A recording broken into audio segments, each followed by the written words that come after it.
All right, good morning, everybody. This is Amanda Lee, the service hydrologist with the National Weather Service in Grand Forks. And I've got one of our lead forecasters here, Jim Kaiser, part of our hydro team here at the office, who will also be helping out with the webinar today. So we're going to dive right in, try not to make this too long, take up too much of your guys' time. So if I can move forward. There. So as bottom line up front, we got good news and bad news. The good news is there really hasn't been any kind of change since our last outlook back on January 23rd.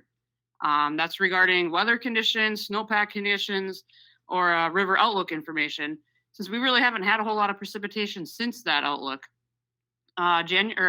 Snowfall since January 18th, which was our last big storm before yesterday, technically, was actually running kind of below normal to maybe near normal in some spots. And we've continued to be somewhat mild other than a few chilly days like we've got now throughout the winter. So our frost depth continues to be shallower than normal. So on the other hand, the bad news is we also have little change since the January 23rd outlook. And what I mean by that is the fall was still wet. The early winter was still wet. We still had record precipitation for them. And the soil moisture is still high due to that. And we are kind of looking at the February, March, April timeframe precipitation, maybe to track a little higher, be a little wetter as we head into spring, along with a little cooler. But we'll have to see if that pans out. So last outlook, we were kind of touting the possibility of a top 5 flood, and that was due to the precip conditions we had leading up until that point. But we are starting to run out of winter, thankfully. We still do have to worry about spring. So not completely off the table yet that this top 5 flood could still happen. So here is the new outlook categories and colors. You can see the major, moderate, and minor in the different colors for all of our river forecast points. And I think there was only one single point on this whole graphic that changed with this outlook, and that was for out in the Twin Valley area. So I think it went from major down to moderate. 50% chance. So other than that, the 50-50 chance of reaching major, moderate, or minor has stayed the same with this outlook issuance at all the rest of those forecast points. We've already seen a lot of this information, so I'm going to try to go through it kind of quickly, but just as a reminder, last fall and into November was a record wettest period for the state of North Dakota. And then that leads into the entire year of 2019 was a record wet year for a calendar year of 2019 for the entire state. Soil moisture obviously hasn't really changed much with our snowpack on the ground, so we're still up in that 99 plus percentile across the entire northern plains and upper Midwest. Precipitation up through the 11th, so this is skipping over that the blizzard yesterday, which really wasn't much of a precipitation maker as it was wind and blizzard. There was a little bit of precipitation accumulated, but not a whole lot. But focusing on the period from September 1st until Tuesday through February 11th, the entire basin was running 4 to 8, maybe even a little higher than 8 inches above normal for that entire period. So that's nothing new. Everybody knew that. But the good news is that most of that fell before that January 23rd outlook. So since then has been fairly quiet. Looking at numbers specifically for Fargo and Grand Forks, you can see in the top table there, from September 1st through February 11th, Fargo's had 11.62 inches of liquid precipitation, and that brings them in at the 3rd wettest on record for that time period, which actually dropped them down to 3rd from 2nd. So we were ranking a little higher, but with our quiet conditions the last few weeks, Fargo area did drop down to 3rd place instead of 2nd. And you can see here, since our last outlook, they haven't even had a 1/10 of an inch of precipitation since then. And that's not including yesterday's snowfall, but that was pretty minimal too. As for Grand Forks, on the bottom table, you can see we're still well above and soundly in 1st place there. And that was mainly due back to that September flash flood heavy rain event still. And since the January 23rd outlook, we've only had 0.06 of precipitation, not including a little bit more yesterday. So really very fortunate. That's been pretty quiet. We've shown this graphic before, but it's a nice reminder to look at. It'll show you The black bold line is showing you the stream flow for the Red River at Grand Forks throughout the years 2018 and 2019 from left to right on the graphic. And as it gets higher and higher and more into those blue shaded regions, you're getting more into that above normal. So you can see that September, October, November period last fall, that black bold line did peak above that blue part, showing that we were at record levels for that time of year at the Grand Forks gauge location. Moving forward, same for at Fargo, looking at the black bold line for last fall, you can see we weren't quite record, we weren't quite above those blue peaks, but pretty darn close. So we still were at the very, very high end of river levels ever seen for that time of year. And then we went into the freeze up at these levels. So like I mentioned, at freeze up, you can look at the black shaded area, the few stream flow observations we had back in December when we froze up, showing that we were much above normal or high, or probably even record for a lot of the locations in the Southern Valley. So real quick, everybody's seen these spring flood ingredients before. So first two, fall moisture, base stream flow, we already covered those. We had plenty of fall moisture, record levels, base stream flow, plenty of flow, record levels of that also. So then we head into the next three factors for the winter. Like I mentioned earlier, frost depths are still running below normal, only at about 8 to 30 inches, which is lower than we were last year. And that's thanks to the early snowpack cover that we did get earlier this winter. Winter snowpack, we can still consider above normal for this time of year, thanks to the early activity we had. But thankfully, the last 3 weeks, we haven't really added to it. So that's good news. The far northern basin remains the driest portion of the basin with the least snowpack. Snow water equivalent, or the amount of water that's sitting in the snow that's out there right now, is high. We're still sitting around those values that we normally would see at the end of the winter season as we head into spring, but we haven't really added to them the last few weeks. So that's the good news.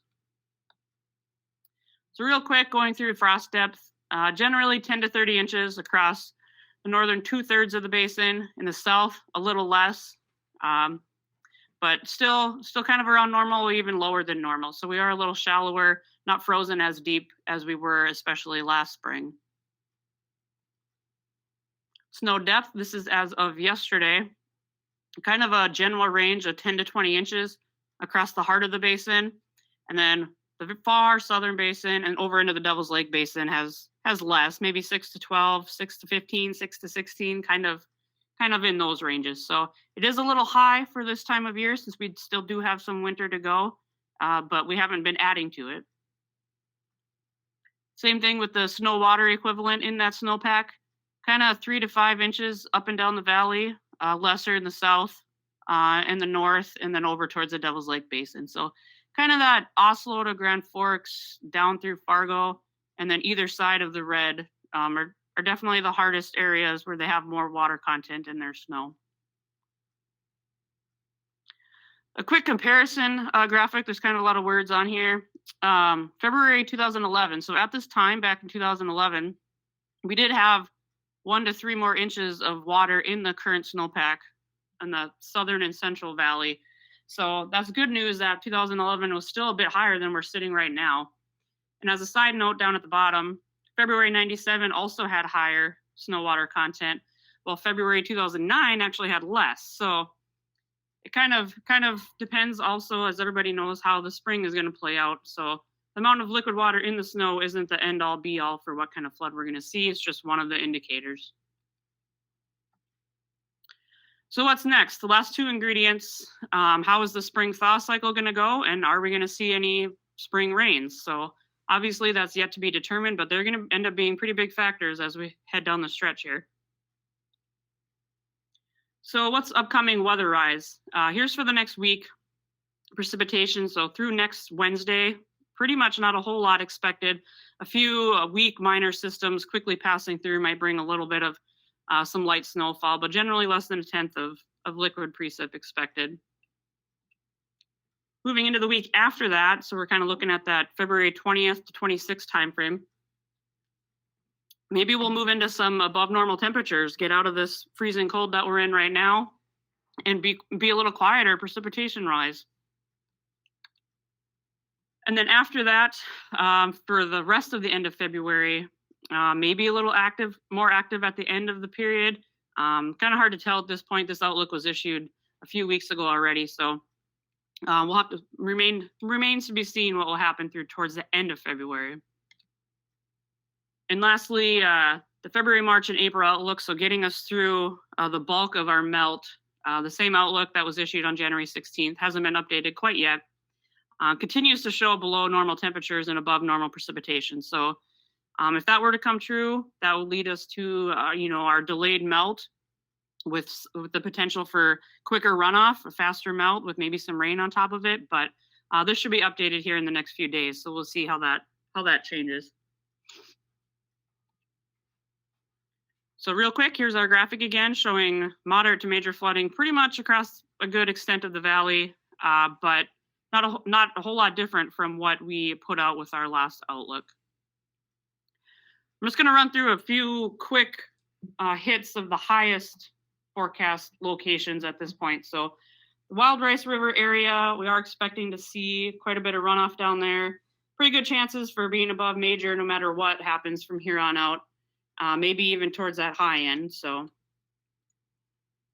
and here's our additional PFAS, or probabilistic flood outlook summary graphic, kind of showing that same data, just in a more easily digestible format. So you can see there the 95th percentile and all the way up to the 5th percentile are well above the major flood line. So pretty much a guarantee down at Abercrombie.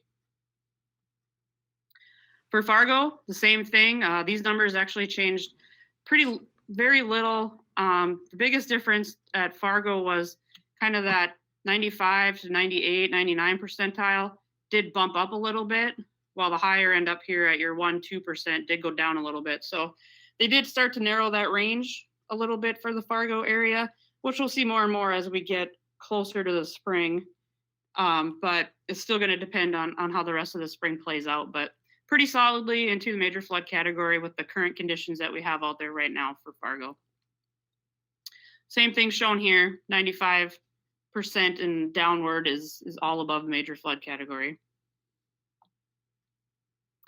Cheyenne might be one of the more active regions to pay attention to as we head into the spring here, which would be kind of a change from what they saw last spring, although in the fall they were pretty active too. So this is going to be an area to keep an eye on. Pretty good chances of exceeding major flood category there as we stand right now. So that'll be an area to watch. However, you could tell more easily on this graphic how large their spread is. So, 90% chance of getting pretty close to minor flood stage, and then things ramp up a little bit from there. But still a lot of spread. A lot is going to depend on what happens as we head through the rest of the winter and into the spring here for up and down the Cheyenne. For Grand Forks, kind of the same thing as Fargo. That upper end went up a little bit. Or the lower end went up a little bit while the upper end went down a little bit, kind of closing that gap. But still pretty good chances of major flood stage there. If we get lucky, maybe we'll stay a little lower down in moderate, but we'll see. Same story here. A lot of numbers clumped together there above major flood category, but pretty much sure bet that we'll at least get into moderate. Oslo, nothing new there. Plenty of breakouts. Pretty much guaranteed no matter what happens with the weather conditions from here on out. Above major flood category, likely access to town will be shut off. The same old story there. You could see here, couldn't even fit a lot of numbers on here because they were so close together. Pretty much a guarantee above major flood stage. Grafton, once we get further north into the valley, kind of above the Grafton, Oslo, and the rest of the valley up to the north. A lot drier up there, with chances not nearly as bad as down south for decent flooding. Do note that these numbers for Grafton do not take into account the bypass that has been built. So the river gauge will not actually display what kind of values we're going to see here, but for areas outside of the diversion or outside of the city that aren't protected, can still use these for planning purposes and compare to past years on how they could prepare for these kinds of levels. So, like I said, pretty low chances here. Maybe action, maybe into minor flood stage, and if things really get crazy through the end of the winter and into the spring, we could maybe reach up into the moderate and major levels. I think the last one I picked out here to show was for Pembina. So same thing at Oslo here. All up and down the red will be pretty high river levels, pretty good chances of major flood stage. So pretty much a guarantee to get into that major category up at Pembina. And that's also shown here. Last but not least, here's the latest for over in the Devil's Lake Basin. So currently they're sitting at about 1449 feet, which is about a foot higher than they were at last year at this time, thanks to the wet spring or wet fall, excuse me. They are looking at good chances in that 25 to 75% range of a 2 to 3 foot rise. So they haven't seen these levels for several years. So that wet fall really pushed them up into a higher category than they normally could have been. So lastly, the same thing. The good news is that we haven't had a whole lot of change in the last few weeks. So most numbers from the January 23rd outlook remain pretty close to remaining valid. I haven't had a whole lot of precipitation or snowfall, pretty mild for the most part. So our frost depth continues to be pretty shallow, especially compared to last spring. But the bad news is that the stuff that already happened and fell, precipitation that fell earlier in the winter and fall is still there. So we're still tracking that snowfall that's already on the ground in the wet soils that we had from last spring. So climate outlooks continue to favor cooler and wetter this spring. We'll see how that pans out and if any updates kind of start changing that around. We're still looking at the potential for a top 5 flood, but it will still depend on what happens the rest of the winter and the spring. So if we continue this quiet period, that would be great. We'll have to see what happens as we continue on here. So here we are in closing, moderate to major up and down the valley on the tributaries for the most part too. Lesser chances on the tributaries in the far northern valley for any kind of moderate to major flooding, a little drier up there. So will we still be higher than spring 2019? We'll see how the winter and spring play out and see how that works out.